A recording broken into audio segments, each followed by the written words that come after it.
Et bonjour à tous, on se retrouve pour parler musique avec Romain, Fanny, Jotabé. J'espère que vous allez tous très bien. On va commencer par une petite présentation, après on va parler de votre relation avec les clips vidéo. J'ai mis un sondage sur le chat, n'hésitez pas à répondre, qui est tout simplement, est-ce que vous regardez des clips? Parce que c'est un peu un truc de vieux, ça tombe bien, à part Jotabé, on est tous un peu vieux. Bonjour Romain, comment ça va? Bon. Bonjour, Alors, Fibre, ça va très bien. tu reviens du Japon pour Oui. du Japon pour des aventures musicales, c'est ça? Tu faisais quoi là-bas? Oui, bah, j'ai produit mon premier concert au Japon. Je crois que je l'avais annoncé dans le dernier podcast, hein, donc voilà, quel jour on est? C'était la semaine dernière, bah, c'était il y a plus d'une semaine puisque c'était dimanche dernier, Ouais. à Yokohama. Yokohama qui fait partie du centre urbain de Tokyo, donc c'est un peu on va dire la grande capitale étendue du Japon, et pour le concert Elden Ring, le concert dont je suis le créateur. Et c'était cool parce que, je suis pas censé le dire, mais il y a des gens qui l'ont reconnu, tout ça. Il y avait le créateur du jeu qui était là évidemment, Ah! a anonymement si je puis dire.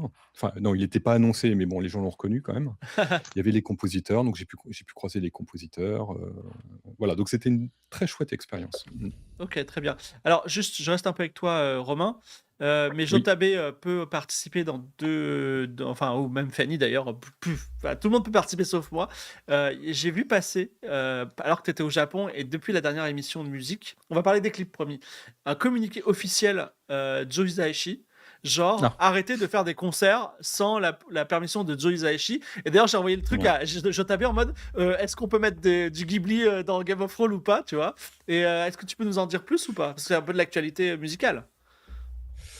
Oui, alors c'est pas la première fois qu'il fait ce communiqué, c'est pas le premier à avoir fait ce genre de communiqué, il y a 2, 3 ans, le premier à l'avoir fait, l'un des seuls à l'avoir fait, hein, parce qu'ils sont pas nombreux à faire ce genre de move, c'est Howard Shore. Parce qu'il y a des OK. concerts pas officiels Seigneur des Anneaux, et il y a un concert notamment qui est pas de grande qualité, mais ils ont quand même des acteurs. À l'époque, ils avaient fait, un concert au Grand Rex avec Christopher Lee. J'avais la chance d'y avoir été, et bon, c'est pas des concerts officiels, ils sont faits sous le nom des compositeurs, donc ça leur plaît pas. Hem, donc voilà, donc c'est un sujet, Ça veut dire qu'il y voilà. a des gens qui, genre, ils font venir 200 musiciens, ils louent une énorme salle, ils la remplissent, ils font la musique Ouais. d'un gars et le gars n'est pas payé, c'est ça? Alors non, c'est plus non, non, ça a rien à voir. Hem Comment dire? Non, ils peuvent potentiellement, louer des Déclaré. partitions, acheter des partitions. Ils déclarent évidemment la musique parce que ça, c'est obligatoire, donc ils peuvent pas y réchapper, et payer la société de gestion musicale en France qui s'appelle la SACEM.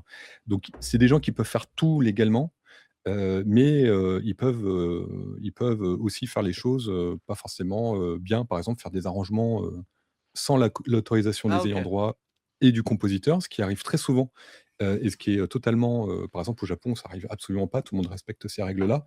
En Europe ou aux États-Unis, c'est un peu la jungle, tout le monde fait, par exemple des arrangements, voilà. Moi j'ai entendu parler d'arrangements originaux je sais pas, de Princesse Mononoke ou, en ce qui concerne Joe Hisaishi, alors que les partitions, on peut les louer avec, des éditeurs graphiques qui ont pignon sur rue quoi, qui sont pas durs à trouver.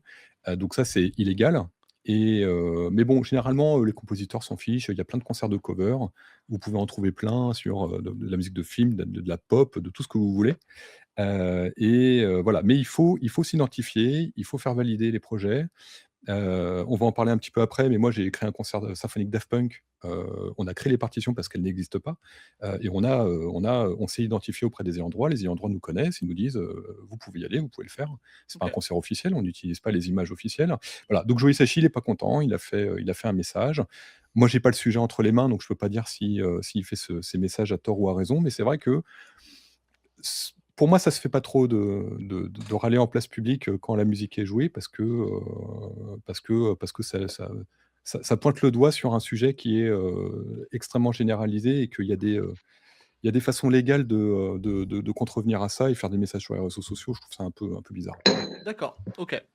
Voilà, il fallait qu'on en parle, c'était un peu l'actu. Fanny, comment ça va? Ça va, moi je reviens pas du Japon, je reviens de Paris, mais je suis Exactement. jet-laguée aussi. Ouais, pour le grand projet. Voilà, je sais pas, on Voilà. en a parlé ou pas? C'est légal d'en parler? Oh oui, oui, c'est annoncé, il y a Ah d'accord, très bien. les communiqués de presse qui Voilà. partent, La voilà. musique dont vous êtes le héros à partir du 1er avril à la Philharmonie de Paris. Et c'est quelque chose qui intéresse beaucoup des gens que tu ne te serais jamais douté. Mais en gros, moi, je fais partie de ces gens-là qui collectionnent tout ce qui est livre dont vous êtes le héros. Et comme, en fait, cette collection, on arrive plutôt à la finir assez rapidement au bout de 2 3 ans de recherche. Après, on recherche tout ce qui est dont vous êtes le héros, même si ça n'a rien à voir. Et donc, quand j'ai partagé le dossier de presse, les gens ils ont dit «Oh, mais incroyable, trop bien, une pièce en plus, je m'y attendais pas». Voilà. Ah bah, écoute, Ouais. j'ai hâte de voir si tu arriveras à construire ta propre histoire, parce que le trajet, dans l'expo est effectivement assez ouvert. Ok, ça c'est intéressant. Et enfin, Jotabe, jetlagué ou pas? Non, ça va. Ça va? Non, non, non, mais ça va très bien. Merci. Dis-moi, pour faire une transition, tu es le plus jeune d'entre nous. Est-ce que tu as regardé des clips? Là, on voit des clips en arrière-plan de MTV. Toi, MTV, Mhm. déjà, je pense pas que tu es connu. Non. Mais tu as regardé des clips ou pas? Est-ce que tu as regardé des clips hors, genre le clip sur YouTube que tout le monde voit, Gangnam Style, tu vois? Ouais, j'en ai un peu regardé à la télé à l'époque sur une chaîne qui était la 17e chaîne de la TNT, je vais Ok. éviter de mentionner. J'ai regardé ça pendant ma courte période, probablement fin collège, début lycée, où j'écoutais éventuellement un peu où j'écoutais autre chose que de l'orchestre, du jazz et du piano. Et aujourd'hui, j'écoute plus que ça. Ouais. Donc en fait, je suis plus du tout confronté aux clips, mais j'ai une période où j'en regardais quelques-uns en revenant du collège ou du lycée, ouais. Ok, très bien. Et toi, Fanny, les clips, ça fait partie de ta construction personnelle ou c'était là et bof? Très, très peu, parce que je regardais pas du tout la télé, enfin un petit peu, mais j'étais plus intéressée par les dessins animés. Ouais, ok. Qui Le sont des dessin animé qui mini-clips, implique. enfin l'intro et l'outro, voilà quoi. Mais c'est ça, je peux pas nier Exactement. l'impact qu'a eu le premier générique de Pokémon, y compris les images. Ah, c'est vrai, d'accord, ok. Moi, bon, C'est j'étais vrai. déjà vieux à ce moment-là, mais c'est vrai que c'est un générique mémorable pour les gens qui aiment. Et toi, Romain? Oui, bah, oui, les clips, je font partie bah, à l'époque, oui, il y avait pas les plateformes de streaming, il y avait pas, on avait la radio et puis on avait la télé. À la radio, on choisissait pas trop ce qu'on regardait, mais à la télé, il y avait, le côté très fascinant de l'image. Donc je me rappelle, par exemple, des clips de Michael Jackson où ça à chaque fois, c'était un événement. Notamment, pas uniquement, mais il y avait un clip, je crois que c'était alors j'ai pas pris de notes ni rien, hein, les amis. Il y avait un clip, je crois que c'est Black or White et il y avait des effets de morphing, en fait, à la Ouais, fin du tout clip, il y à avait fait. des visages, Mm. par exemple, le visage d'un homme noir et puis, qui passait en morphing sur le visage d'une femme blanche.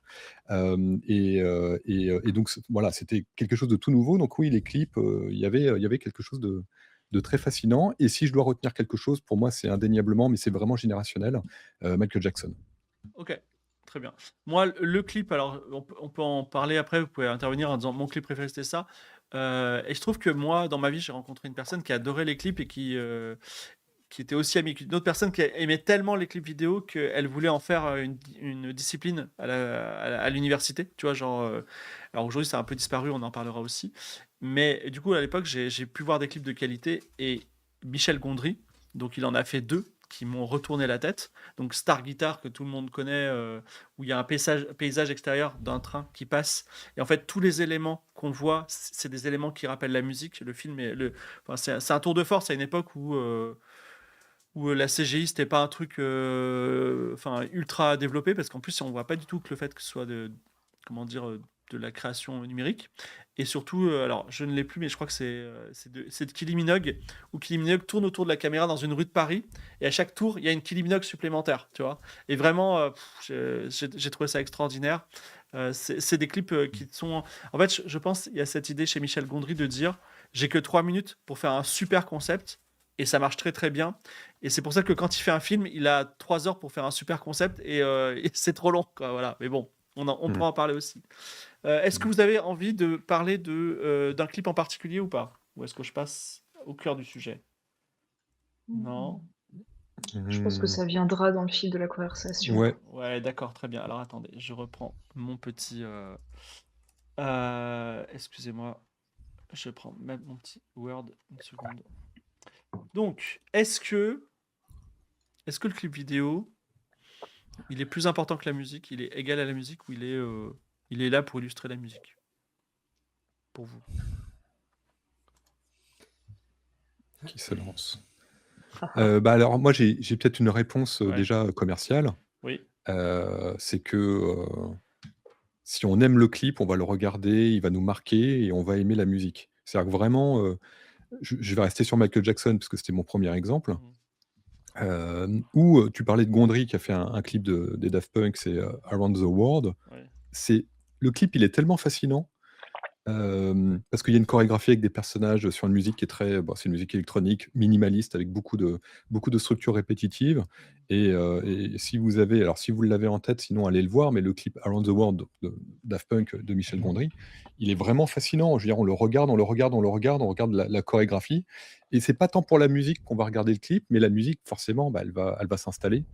Donc oui, je pense que le clip à une époque est devenu extrêmement important, puisque c'était un peu la course, c'était totalement la course à l'innovation, pour scotcher les gens devant, de ce qui étaient des mini-films, et parfois même des mini-films avec des budgets plus élevés, que certains films, hein. C'était notamment le cas des clips de Michael Jackson et hem et la musique, oui, elle était, fondamentalement, on regardait le dernier clip de Michael Jackson, mais on n'était pas là pour écouter son dernier morceau. J'exagère un petit peu, mais c'était ça, l'idée et oui, à cette époque-là, les clips étaient plus importants et ça faisait un mauvais clip pouvait plomber, la carrière d'une musique et vice versa.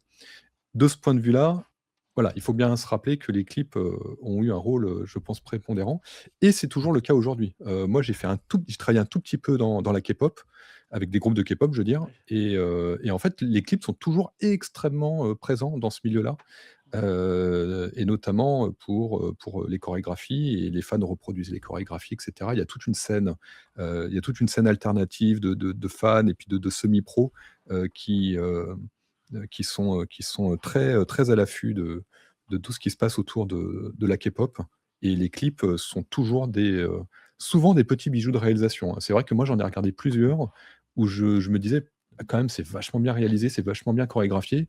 On peut pas vraiment dire que je m'intéresse à la K-pop d'un point de vue purement musical. Mmh. Mmh. Il y a quelqu'un dans le chat qui s'appelle Sivanadi qui dit: Moi, le premier clip qui m'a marqué, c'est Wannabe des Spice Girls. Et c'est vrai qu'on voit la Mmh. dimension promotionnelle très forte de ça. Parce que moi, je me souviens, la première fois où j'ai vu le clip, c'était sur le journal télé de France 2, où ils disent: Il y a un nouveau phénomène à Londres, faut qu'on vous le montre. Et on voit le clip, tu vois, qui était très particulier, très dynamique en Ouais. plus à l'époque. Et effectivement, bon, c'est un peu les Spice Girls. Je connais pas l'histoire secrète, mais je pense que c'est quelque C'est le chose qui est. premier, c'est le 1er clip des Spice Girls, le Wannabe, ou c'est le deuxième Je ou crois que c'est le premier, mais je crois que les Spice Girls, c'est c'était un peu un groupe qui était monté par un éditeur, on est d'accord, c'est pas très certainement, mais si ouais, c'est celui auquel je pense, en ouais, plus, c'est un clip qui est réalisé en un plan séquence. Alors, je dois ouais, revérifier l'information ouais, c'est et heu et possible. de mém Ouais. et de mémoire, c'était très impressionnant. Voilà. Ouais.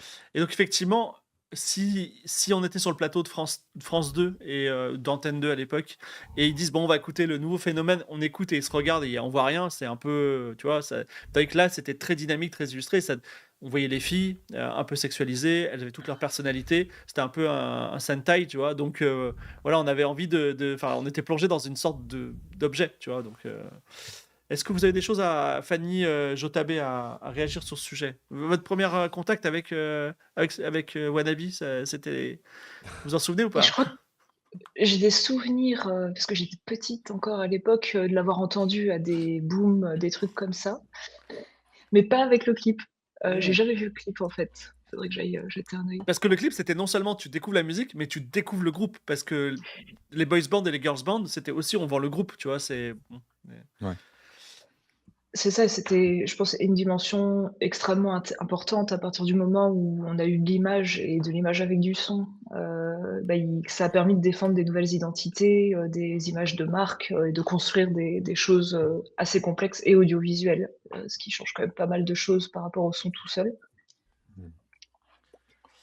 Non, mais euh, pardon, hein, non, mais en fait, je suis en ouais, train d'y repenser, mais si on parle bien de ce clip-là, hein, c'est vraiment ouais, le premier clip des Spice Girls. C'était, on crée un groupe qui va vous décoiffer et le clip, en fait, il est là c'est comme une scène d'exposition au début d'un film, quoi. Je veux dire, on a les 5 nanas, elles ont toutes une personnalité, elles ont toutes des moves différents, ouais. elles ont une grande personnalité, je veux dire, c'est vraiment le girl power à l'époque. Donc il y a des, je crois il y a des hommes qui se font malmener dans le clip, et cetera Et le clip était extrêmement malin, extrêmement balèze de ce point de vue-là. Et quand on avait vu ce truc-là qui devait durer 3-4 minutes, on avait appris sur toutes les filles, sur les différences qu'elles ont entre elles et sur les spécificités qu'elles portent individuellement et en tant que groupe. Une musique qui était très bien écrite et qui fonctionnait bien. Enfin vraiment ce clip, vraiment il fonctionne très bien. Il a été important, je pense, dans le cheminement du groupe dès le départ. Le clip aurait été raté ou il n'y aurait pas eu de clip, très certainement, elles auraient pas eu ce succès-là, quoi. Si on faisait cette émission et qu'on parlait de publicité, genre une émission comme la nôtre, mais pas de musique, on parle de publicité, moi je serais un petit peu gêné parce que la publicité, je trouve pas ça ouf comme objet. Mais pourtant, le clip vidéo, est-ce que c'est pas finalement un format pub de la musique? Jotabé, t'as envie de parler? Si, ouais, ouais, ouais, je pense que enfin, je veux dire, c'est un outil marketing et publicitaire assez féroce qui, j'imagine, enfin, comment dire, déjà, c'est un outil publicitaire au sens vraiment, en quelque sorte, le plus neutre du terme, parce que ça permet de vendre davantage de musique en l'associant à un clip vidéo, ce qui revient un peu à ce que disait Romain, à savoir que, en fait, on peut finir par aimer une musique, non pas parce qu'on aime la musique en elle-même, mais parce qu'on aime le clip qui lui est associé. Donc, on réussit à générer de l'amour d'une manière détournée. Donc, je pense que, ouais, c'est effectivement indissociable, sans compter sur le fait que, alors, j'ai pas d'exemple en tête, mais j'imagine bien qu'il doit y avoir des clips qui ont permis de mettre en avant du merchandising, par exemple. Voilà. Mais autrement, hormis ça, même si moi les clips, c'est pas du tout mon truc, ça fait pas partie de ma construction musicale et c'est pas quelque chose pour lequel j'ai spécifiquement un intérêt, je reconnais aux clips la possibilité. Alors, ne serait-ce que parce qu'en général, ils sont beaucoup plus courts, sauf un thriller de Michael Jackson qui doit durer une dizaine de minutes ou je sais pas, mais je reconnais au clip la possibilité puisqu'ils sont très courts, d'avoir aussi à plein de moments un univers symbolique et esthétique extrêmement chargé, extrêmement fort, quoi. Je trouve que ça permet souvent aux artistes d'être extrêmement inventifs ou de donner à voir un sous-texte ou plusieurs sous-textes ou voilà une écriture symbolique qui est reliée à la musique. Et puis il y a des clips, enfin moi un clip qui m'avait beaucoup impressionné et puis qui avait impressionné beaucoup de monde, c'était This is America de Childish Gambino, Ouais, qui est aussi je crois un plan séquence d'ailleurs. Et où évidemment il est question de violence policière, de racisme, de violence intracommunautaire. Et pour le coup, enfin, le clip il sublime complètement la musique. Et voilà, je trouve que c'est une proposition. C'est peut-être pas la proposition la plus symbolique, la plus critique, avec l'univers visuel le plus déjanté comme chez d'autres artistes. Mais ça rend la musique impressionnante. Le clip rend la musique encore plus impressionnante au-delà de sa composition et de ses paroles, etc. ouais. Oui, Je vas-y, Fanny. je suis d'accord. Alors, moi, comme j'ai découvert des clips assez tardivement, finalement, c'est un peu contradictoire parce qu'il y a des gens qui ont demandé si Internet et YouTube avaient tué les clips et les chaînes de clips. Alors que d'une certaine manière, ça les a relancés. Mais ça, Mmh, c'est mmh. encore un autre débat. Mais c'est vrai que, par exemple, je pense que je ne me serais pas intéressée à Lady Gaga sans avoir vu ses clips et l'espèce d'univers d'interprétation que ça ouvrait, parce qu'une grande activité que j'avais à l'époque avec des amis, c'était de regarder les clips et de voir les gens qui analysaient frame par frame le sens caché de certains clips. Alors, il y avait du placement publicitaire. J'ai des souvenirs d'avoir vu des grosses bouteilles de Smirnoff en gros plan, etc. Mais ça a aussi permis de mettre en avant des choses très artistiques, notamment sa costumière. Je n'arrive pas à retrouver le nom. Si quelqu'un l'a, ça peut être intéressant. Mais de faire effectivement une proposition assez artistique qui mobilise différentes formes d'art. Et si je prenais un exemple assez extrême, je parlerais de KDA, comme Romain, tu parlais de K-pop, qui est donc le groupe fictif autour de League of Legends. Et il y a une histoire assez intéressante autour de leur premier clip Popstars, parce que déjà c'est un clip qui a été entièrement réalisé par Fortiche. Enfin, donc, c'est de l'image de synthèse, comme les personnages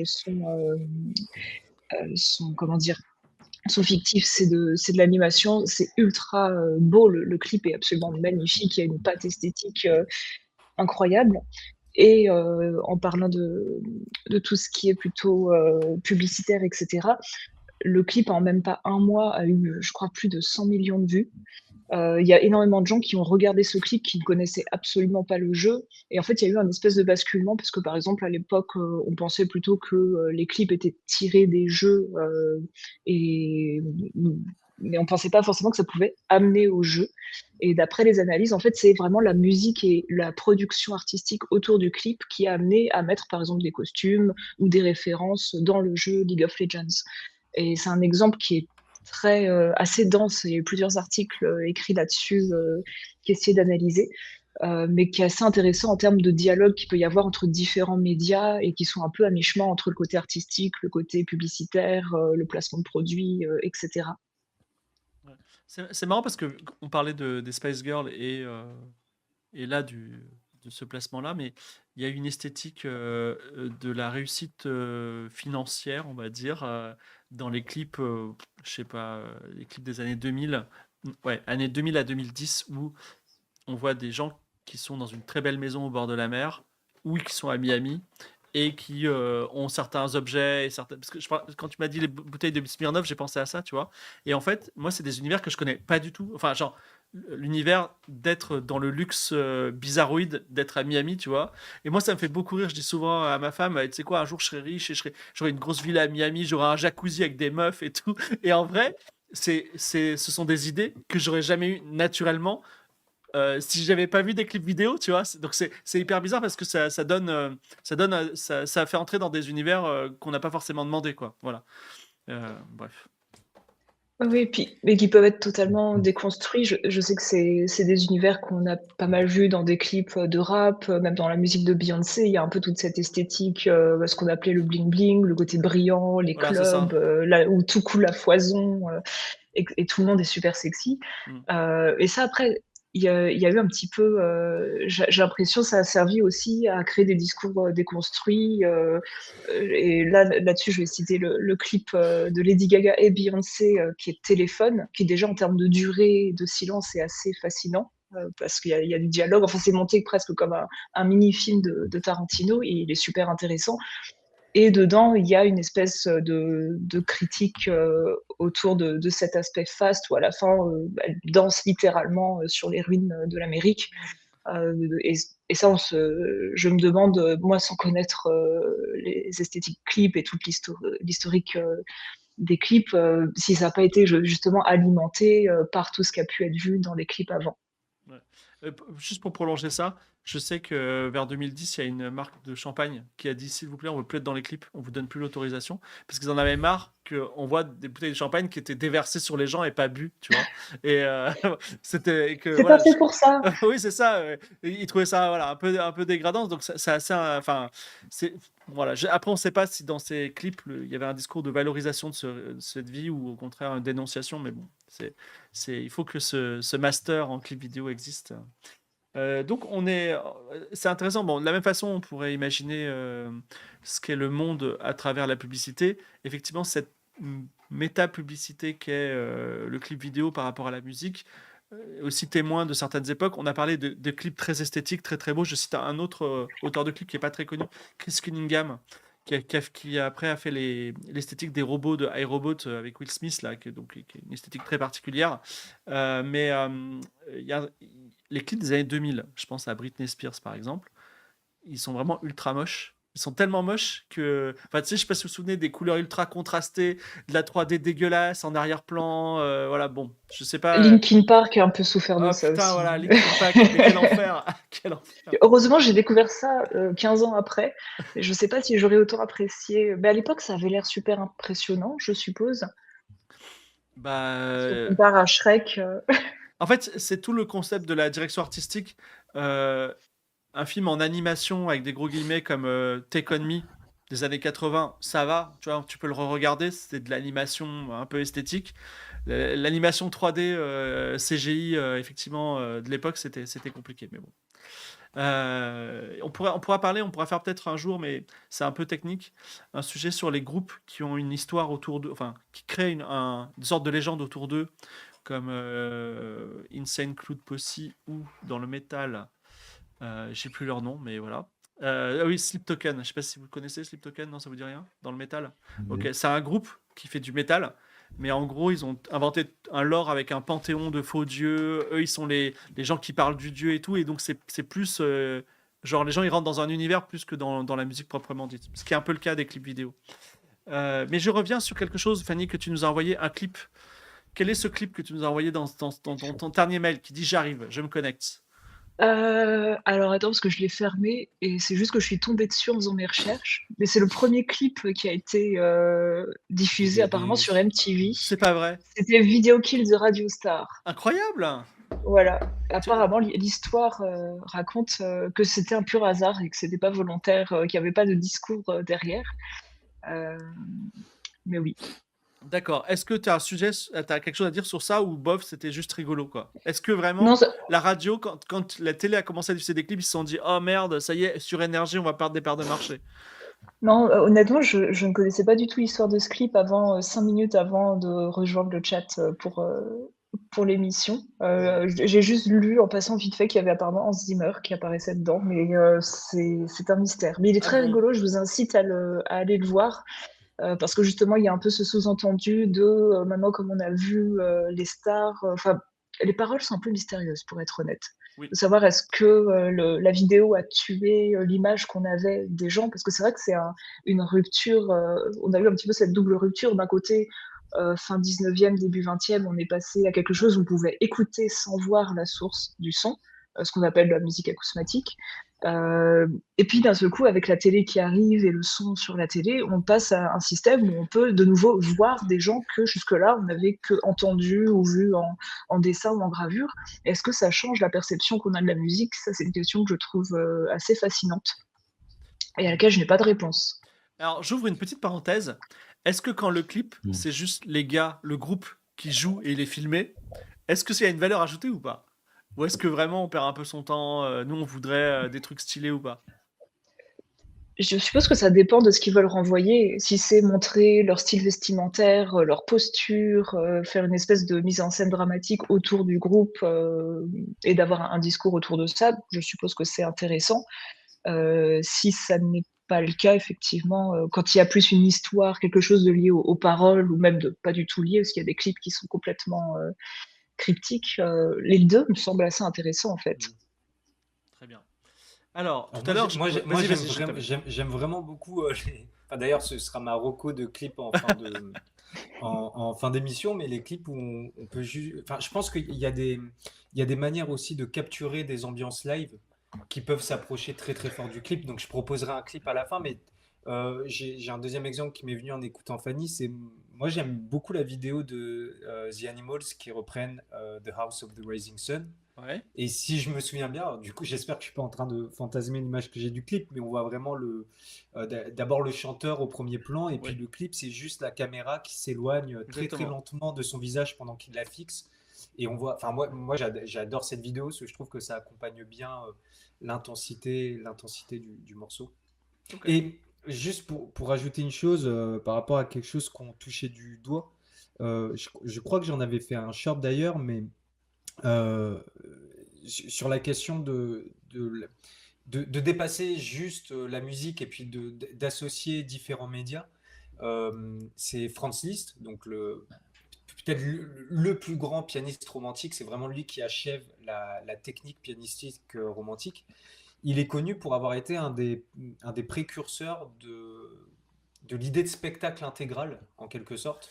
C'est-à-dire que Liszt ne voulait plus que le musicien s'efface derrière la musique, mais il voulait que le musicien, les fantasmes autour de lui, etc., puissent permettre à la musique d'être encore mieux écoutée et de proposer une expérience encore plus intense auprès de l'auditeur. Alors c'était lié au fait que c'est vraiment un des premiers sex symboles, en fait, Franz Liszt. Il était réputé très très beau, très grand. Enfin, il y a des peintures de lui. Il y a même une photo de lui très très vieux, après qu'il ait eu une période très mystique à la fin de sa vie.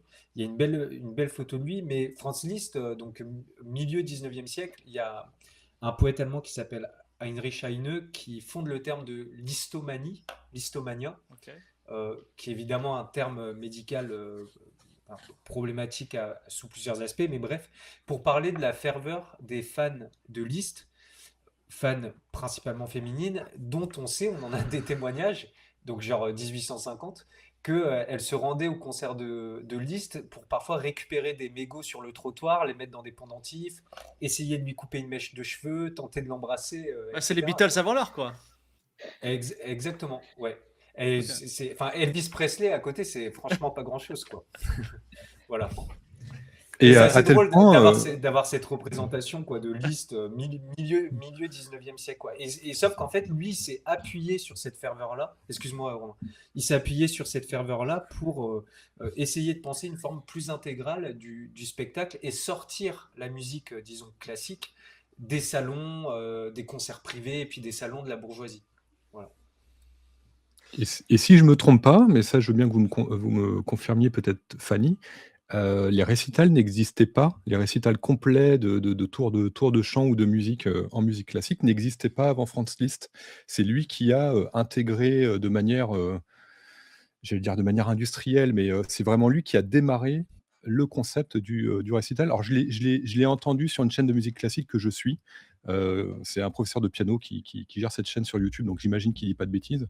Et j'ai trouvé ça intéressant, dans la mesure où avant, effectivement, il y avait des événements où il y avait, des concerts, des je sais pas, des humoristes, c'était une programmation variée de théâtre de variété et c'est avec le star system de Franz Liszt qui a permis l'émergence de manière, solide et pérenne, du concept de concert finalement, de concert intégral avec un artiste qui vend, un billet sur son nom, uniquement. Et c'est intéressant de voir que finalement cette émergence, d'un, d'un produit artistique, donc le concert, a été fait, en parallèle à l'idée de starification de son auteur.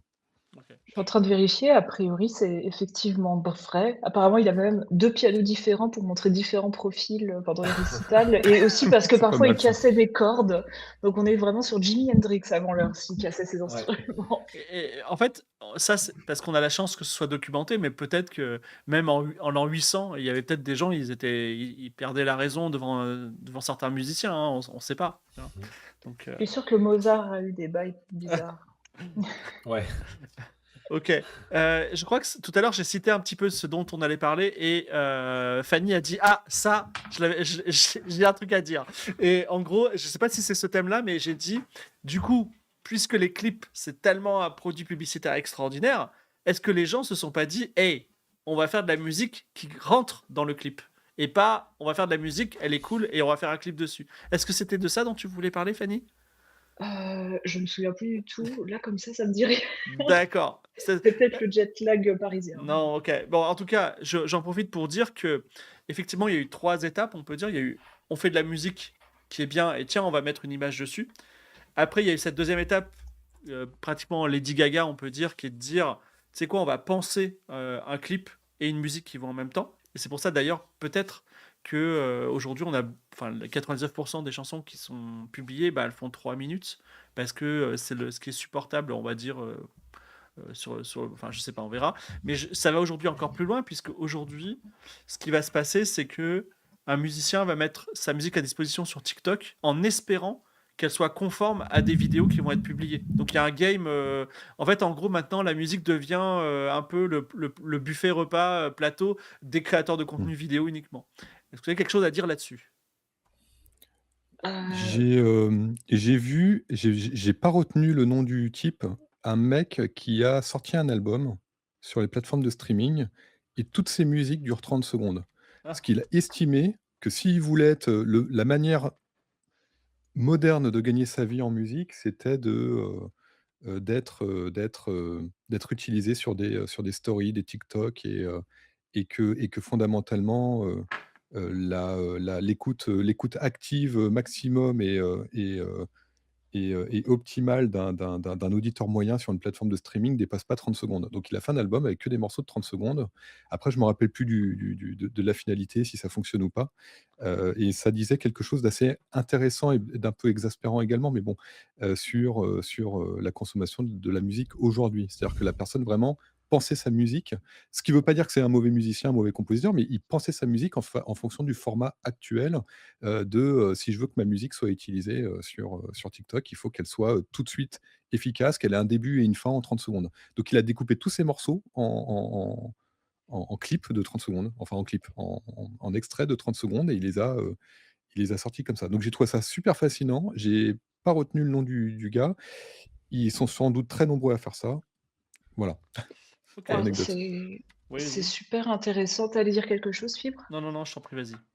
Je disais, c'est super intéressant que tu parles de TikTok parce que justement, il y a tout un pan de la recherche en musicologie qui commence à s'intéresser à ça et il y a un article qui est sorti en français, pour une fois, qui est très intéressant et rien que le titre est formidable parce que c'est musique même et hashtag chaton mignon, et qui étudie, en fait, comment, la musique circule, sur TikTok et pourquoi ça change. Et effectivement, le côté, il faut que ça soit très court et que ça puisse être réutilisable et découpable, pour être collé sur tout un tas de contextes et pour dire tout un tas de choses, différentes. Ça change radicalement du côté très passif, on regarde les clips et cetera et la personne, qui s'appelle, Justine Simon, je préfère préciser le nom de l'autrice, fait une analyse très intéressante de la manière dont ça peut servir différents niveaux de discours, pour le meilleur et pour le pire. Et où ça permet de faire ressortir différents éléments, même des vieilles musiques qui étaient plus du tout, qui étaient tombées en désuétude, j'ai pas les noms en tête, mais tout ça basé sur le côté interactif avec le public, plus que finalement ce que disait la chanson d'origine. Donc il y a un peu une espèce de mutation, où les gens créent leurs propres mini clips, c'est super intéressant. Oui, j'ai essayé de trouver un article que j'ai vu il y a assez, comment dire, qui est assez, qui date de 2022, à la sortie d'une chanson que vous connaissez certainement pas, qui s'appelle I'm Tight de Louis Cole. Et en gros, je crois que c'était un article de Rolling Stone Magazine qui a pété un câble quand la chanson est sortie parce qu'ils ont dit, putain, c'est vraiment la chanson qui a été pensée pour être prise sur les réseaux sociaux. Et parce que c'était une musique un peu d'ambiance qui est répétitive, avec beaucoup de percussions, tu vois. Et ils ont dit, est-ce que maintenant le futur de la musique, ça va être ça? Parce que aujourd'hui il y a un Eldorado de la musique TikTok, tu vois. Et moi, je retrouvais l'article, je le mettrai en ligne, ça c'était... Hmm. C'était ma première remarque. Et ma deuxième remarque, il y a aussi le naming, et je laisserai la parole à JB. Le naming des chansons, c'est que tout simplement, en fait, il y a une chanson qui s'appelle Funny Song, ok? C'est la fameuse chanson Badou Badou, pour les gens qui connaissent mes vieux streams et qui regardent de temps en temps les trucs TikTok. Et en fait, cette chanson, le mec a gagné des millions parce qu'il a juste appelé sa chanson Funny Song. Parce que les gens, quand ils ont fait une vidéo avec un chat, ils disent Hey, je cherche une chanson funny song, allez, je la prends, tu vois. Allez, à toi, JB. Non, je voulais juste revenir parce qu'il y a des personnes dans le chat qui font évidemment le Ouais. lien entre la musique de 30 secondes formatée pour TikTok avec les radio edits ou quoi. Je pense que, effectivement, faut pas tomber dans le piège conservateur ou réactionnaire du c'était mieux avant, comme si la pratique de formatage de son art pour l'industrie était nouvelle. Non, c'est quelque chose qui a évidemment toujours Mhm. existé. Et je pense que voilà, on peut admettre que cyniquement, un artiste puisse à un moment donné faire un coup tactique pour gagner un peu de thunes. Et puis d'ailleurs, pourquoi pas pour que enfin, espérons-le, pour que cette thune lui serve derrière à écrire ou à pratiquer la musique qu'il aurait véritablement envie de faire. Enfin, c'est bien d'être un peu stratège, évidemment, quand on est artiste, dans les conditions de l'industrie culturelle telle qu'elle existe aujourd'hui. Mais je pense qu'il y a quand même un point critique qu'on peut garder en tête, c'est que, ok, ce formatage de l'œuvre par rapport à la forme que prend l'arché, c'est que ça va toujours dans le sens de couper la durée. Et du coup, il y a quand même une question de temporalité qui rentre en jeu, c'est-à-dire que en fait, c'est indissociable l'espèce d'immense écosystème de l'écologie de l'attention dans laquelle on se trouve. Et du coup, avoir des musiques, par exemple, qui vont potentiellement toujours être de plus en plus courtes, je pense que, ok, ça peut être stratégique, mais si ça fait perdre des types d'expériences musicales, des types d'expériences subjectives de réception des œuvres qui se font plus dans la longueur, par exemple, qu'est-ce que ça fait d'écouter un morceau de 5, de 10 minutes, enfin, les morceaux de Radiohead, par exemple, qui peuvent être très très longs, ou même de The Doors, ou je sais pas, ou même une symphonie complète de 3 quarts d'heure, 1 heure. Bah, en fait, si on perd ces expériences-là subjectives, artistiques, je crois on perd quelque chose quand même. Ok. Voilà. J'ai retrouvé l'article, je le mets. Et en fait, ça parle d'un nouveau genre de musique qui serait le viral jazz. Voilà. c'est-à-dire du jazz qui est calibré pour être viral, ce qui est un peu particulier. Ah bah avec Louis Cole, Domi, JDBek, faut y aller pour que ce soit viral quand même parce que c'est vraiment du jazz fusion un peu vénère avec des harmonies qui Et partent dans bah tous les justement, en sens. fait, Louis Et Cole, la chanson, fameuse chanson I'm Tight, quand tu l'écoutes, c'est du jazz, mais c'est vraiment le truc qui dit, ok, ça serait une très bonne illustration vidéo, tu vois. Mais bon, ok. voilà. Euh, est-ce que, oui, excusez-moi, je pose la question parce que ça peut intéresser par exemple Jota B. Est-ce que, alors on en a déjà parlé tout à l'heure. Est-ce que le clip, ça peut être tout comme certains films, publicités, peut-être un vecteur de message politique? Alors, on a parlé des violences policières dénoncées dans certains clips. Est-ce qu'il y a d'autres Oui, exemples? Ou est-ce tu que... mentionnais Oui, This is America, ouais, qui me semble très parlant. d'accord. Est-ce que c'est sincère ou est-ce que c'est... Non? C'est des... Ok. Bah, si, si, si. Enfin, là-dessus, comme je connais vraiment très très mal la culture clip, moi, à mon sens, si, ça peut être totalement sincère. Il peut y avoir des vrais discours qui passent politisés, mais je saurais pas quoi dire de plus, là, honnêtement. Je D'accord. sais pas si Romain ou Non, pas JTB, vous spécialement. avez autre chose. D'accord. Euh, mini jeu de rôle, vous êtes producteur de musique, vous avez, euh, vous avez un peu d'argent. Est-ce que vous, comment dire, est-ce que vous allez investir beaucoup d'argent dans un clip ou plutôt dans des tournées, par exemple? Est-ce que c'est un outil aujourd'hui indispensable ou est-ce que c'était quelque chose qui fonctionnait bien il y a quelques années et maintenant plus, quoi? Bah, alors, bonne question, je dirais que ça dépend. C'est toujours la réponse facile, mais hem, par exemple, je connais un groupe de musiciens, qui fait des clips, avec de la musique de jeux vidéo, de la musique d'animé. Et il y a certains clips qui ont fait des dizaines de millions de vues sur YouTube. Ça rapporte de l'argent et ça fait de la visibilité, c'est vraiment parfait. Mhm. Et quand tu as des gens qui essaient de faire la même chose, et ben eux, ils n'y arrivent pas alors que les clips sont de la même qualité, c'est généralement les mêmes morceaux parce que c'est toujours un peu les mêmes univers qui sont repris et ils n'y arrivent pas. Donc alors on parle des clips d'aujourd'hui, hein, c'est des vrais clips, hein. Je parle pas de Mhm. ils se sont filmés sur une scène, il y a de la production et tout ça. Et donc c'est très aléatoire, on ne sait pas trop comment ça fonctionne encore. Hem, c'est tellement, avec les algorithmes, avec un peu de chance, avec, quelqu'un te partage, la bonne personne qui te partage au bon moment, et cetera. Donc je pense qu'il y a moins de chances enfin, il y a une prise de risque et cette prise de risque fait qu'il y a, f comment dire? Fondamentalement dans cette manière de faire, hem, une un facteur aléatoire qu'on ne maîtrise pas par définition. Et donc non, c'est pas, on peut pas établir une stratégie à partir de là, quoi. Même en mettant de l'argent, hein, c'est vraiment ça même en mettant du pognon, c'est même plus une question, c'est peut-être ça qui a changé avec l'époque, d'avant. C'est qu'aujourd'hui, même avec pas d'argent, juste avec une bonne idée, on peut exploser sur YouTube, pour prendre l'exemple de cette plateforme. Et vice-versa. C'est-à-dire, si on a de Hem l'argent, on peut ne pas exploser. Oui, alors ça, ouais, moi je l'ai vu. J'ai eu des gens qui ont mis beaucoup d'argent en disant: «On va faire un truc, super quali, machin», et puis voilà, mais ça, c'est quelque chose d'assez connu, hein. Des fois, on voit les gens qui ironisent, voilà, des gens qui font des super chorégraphies, super bien filmées avec des caméras 4K, et cetera, et puis derrière, c'est, un truc tout pourri fait dans une chambre qui fait des millions de vues. Mm. Justement, en fait, alors ça faisait partie de mes sujets, mais peut-être d'une part, on n'a rien à dire, et d'autre part, tu as déjà répondu. Mais en gros, aujourd'hui, l'économie, enfin la musique, c'est le streaming. Est-ce que le clip existe?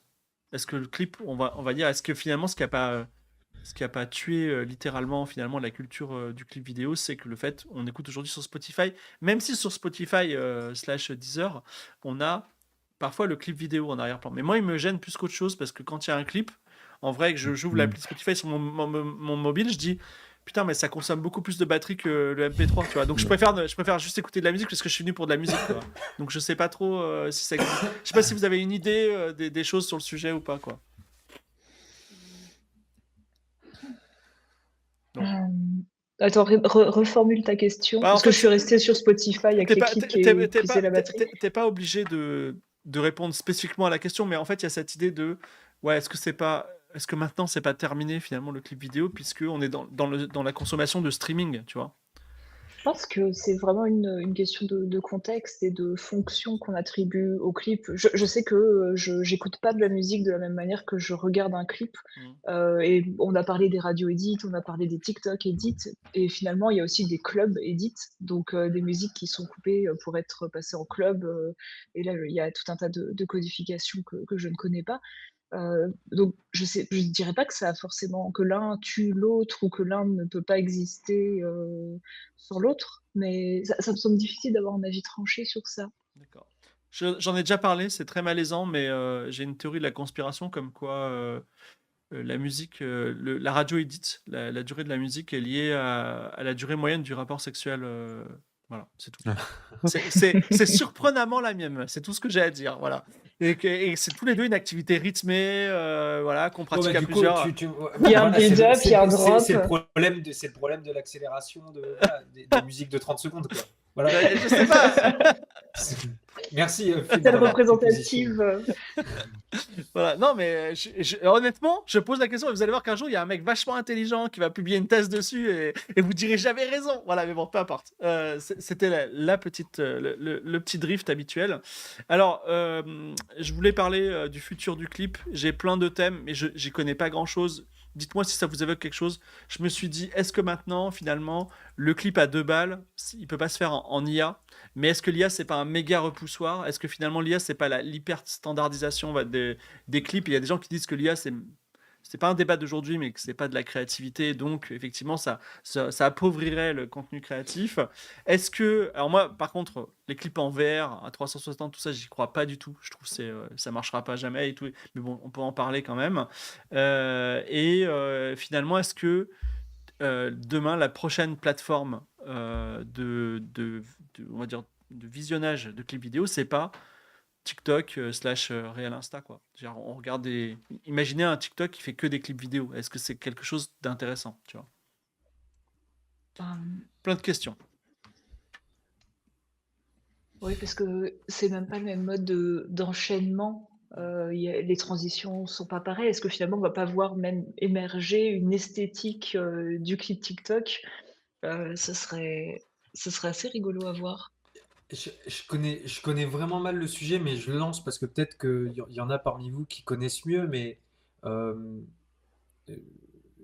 le genre qu'on appelle hyper pop, par exemple, enfin, il me semble qu'en fond comment dire, il y a une espèce de fond quasiment philosophique de l'hyper pop qui est de penser enfin, de pousser au maximum les curseurs de ce qui ferait qu'une musique ou qu'un clip est pop ou de ce qu'une esthétique est pop pour, enfin, à certains moments l'accuser ou pour tourner notre propre proposition à l'égard de la pop en dérision, ou je sais pas.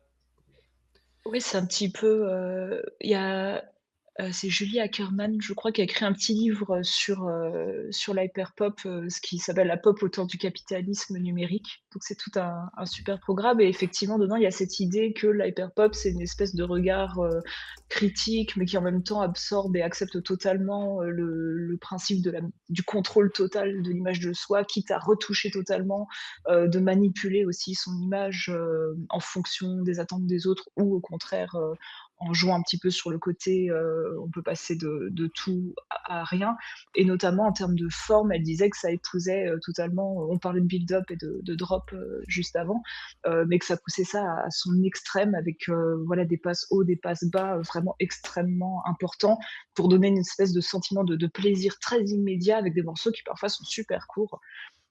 Et ça, en fait, ça peut être autant vu comme un énorme abus sur le plan commercial parce que ça a l'air super cheap à faire, etc. Et en même temps comme une forme de résistance par la démonstration de l'absurdité d'aller à l'origine de ces principes-là. Ouais, ok. Michel Gondry, Spike Jonze, David Fincher, ils ont fait des clips avant de faire des films. Deuxième petit jeu de rôle, le chat, vous pouvez répondre aussi. Vous êtes un jeune réal. Est-ce que vous vous dites pas, et tu sais quoi, au lieu de faire des films, des courts-métrages, tout ça, si je faisais un clip? Mais si, totalement. Ah, c'est vrai, c'est ce que tu ferais? Ah oui, ouais, Parce que je ferais que des. moi, je ferais plutôt un court-métrage TikTok. Mais voilà, je vous le dis, mais un clip, c'est. Pourquoi pas? Toi aussi, Romain? Oui, parce que à l'inverse de ce que je disais plus tôt, comparé au cinéma où c'est, très, très compliqué de faire des films et de se faire une place, ça l'est aussi avec des clips, mais je pense moins. Je pense qu'il y a plus de chances de réussir et de commencer en faisant des clips, qu'en tout de suite en se disant: «Je vais faire du cinéma», même des courts métrages quoi. Les courts métrages malheureusement, les courts métrages c'est pas un format que les gens apprécient. Par exemple, il y en a pas sur les Netflix et compagnie des courts métrages, alors qu'il y a une scène de court métrage qui est extraordinaire. Ça c'est un truc qu'il faut bien savoir, mais c'est un autre sujet. Mais, je pense qu'il y a plus de chances de réussir en commençant en faisant des clips et qu'il y a un ch il y a un il y a, il y a une possibilité créative, je pense que les artistes sont plus à même à laisser à un réalisateur, une liberté créative, très importante et on l'a vu avec tous les noms que tu as cités. Dans les années 80, on innovait pas essentiellement, mais énormément via le clip. Évidemment, il y a beaucoup d'innovations au cinéma, hein, je ne vais pas dire l'inverse en grand cinéphile que je suis, mais du coup, je mets certains clips des années 80 totalement dans une démarche cinématographique, donc pour moi, c'est un peu le même sujet. Voilà. Après, c'est peut-être aussi générationnel, mais moi, si, j'ai jamais eu cette envie-là, mais si demain je me dis, j'ai envie de réaliser, je pense que je commencerai, ouais, carrément par de la musique. C'est peut-être un biais, du fait que je suis plus sur la musique que sur l'image, mais les rares fois où j'ai essayé de faire des montages vidéo, c'était toujours de mettre des images sur de la musique et je trouvais qu'à l'époque que justement la musique, ça fournit un cadre, ça fournit un rythme qui te permet d'imaginer tout un tas de choses. Donc je trouvais ça plus stimulant, sur le plan, imaginatif, on va dire. Ouais. Alors, anecdote, parmi les divers trucs que j'ai fait dans ma vie, à un moment, on m'a demandé d'écrire un clip vidéo et on m'a pas envoyé la musique, tu vois. Et en plus, on m'a dit, on le Oh! tourne demain, donc t'as pas des idées, tu vois. Et j'ai écrit une histoire et ils m'ont dit non, c'est bon, on pourra pas travailler ensemble. Et parce qu'en fait, ils voulaient des concepts. Enfin, je pense que l'écriture d'un clip, déjà, c'est pas normalisé. Je pense que tout le monde peut faire un peu ce qu'il veut, donc c'est aussi très créatif, c'est cool. Mais en fait, c'est méga, méga, méga technique parce que tu dois faire un truc qui est exactement les 3 minutes ou les 3 minutes 12 de la chanson, tu vois. C'est pire qu'un court métrage où finalement tu vas avoir une histoire et après tu vas tout construire dessus. Et là, il n'y a pas forcément d'histoire dans un clip, donc c'est un peu particulier. Donc j'adorerais, hein, j'adorerais voir vos clips, mais je pense que c'est un peu. Alors, Ouais.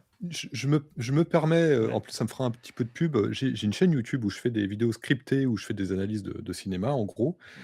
Donc bon voilà, allez voir, c'est Magu Filmmaker, j'ai pas beaucoup de visiteurs donc c'est vraiment, ce sera toujours ça et il est vrai, j'utilise beaucoup, beaucoup de musique, sur ces clips, sur ces, voilà, lapsus, sur ces vidéos.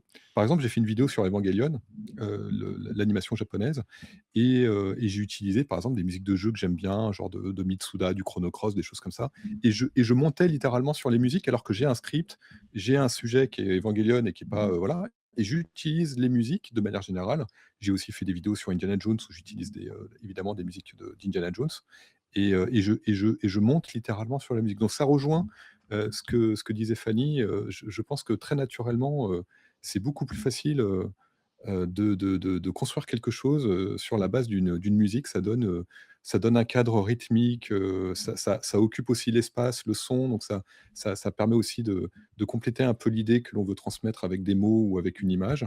Il y a que c'est vraiment un bon format. Quand on s'y frotte, même si là, c'est pas tout à fait le même exercice, que je fais, parce que c'est que du montage.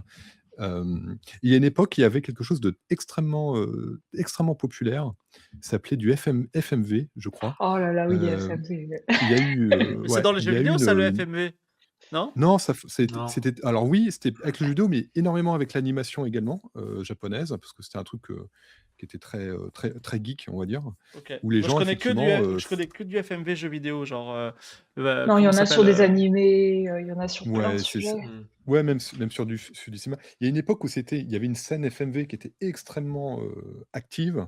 Moi, j'organisais des Ah oui. conventions, voilà, type, Japan Expo, tout ça, et on avait des scènes FMV où on diffusait que ça toute la Mais journée tu confonds pas avec et les machinima?